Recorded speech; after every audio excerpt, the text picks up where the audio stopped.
জুনায়েদ আহমেদ পলক তিনি 17ই মে 1980 সালে জন্মগ্রহণ করেন।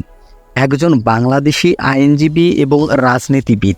তিনি 2018 সালের ডিসেম্বরে অনুষ্ঠিত সংসদ নির্বাচনে রাজশাহী বিভাগের নাটোর জেলার চিংড়া উপজেলা থেকে বাংলাদেশ আওয়ামী লীগের নির্বাচিত বাংলাদেশের সর্বকনিষ্ঠ সংসদ সদস্য।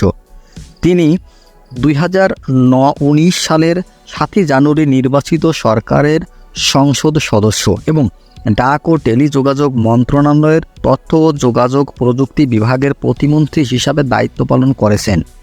2024 সালের 11 জানুয়ারি তিনি ডাক, টেলিযোগাযোগ ও তথ্য প্রযুক্তি মন্ত্রণালয়ের প্রতিমন্ত্রীর দায়িত্ব গ্রহণ করেন। জুনায়েদ আহমেদ পলক তিনি প্রতিমন্ত্রীর দায়িত্বে আছেন ডাক, টেলিযোগাযোগ ও তথ্য প্রযুক্তি মন্ত্রণালয়ের। যেমন সেই মন্ত্রণালয়ে তিনি দায়িত্ব গ্রহণ করেছেন 11 জানুয়ারি 2024। তিনি সংসদীয় এলাকা হচ্ছে নাটোর 3 এবং নাগরিকত্ব হচ্ছে বাংলাদেশি, জাতীয়তাও বাংলাদেশি, রাজনৈতিক দল বাংলাদেশ আওয়ামী লীগ।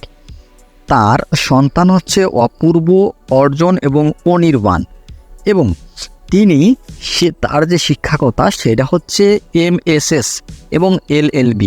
প্রাক্তন শিক্ষার্থী হচ্ছে জাতীয় বিশ্ববিদ্যালয়, পেশা হচ্ছে রাজনীতি এবং জীবিকা হচ্ছে আইনজীবী। তার এই যে একটা মোটামুটি যে বিবরণী, তা থেকেই বোঝা যায় যে পলক মোটামুটিভাবেই বেশ একটা জ্ঞানী বা উচ্চতর লেভেলের পর্যায়ে তিনি তাকে নিয়ে গেছে।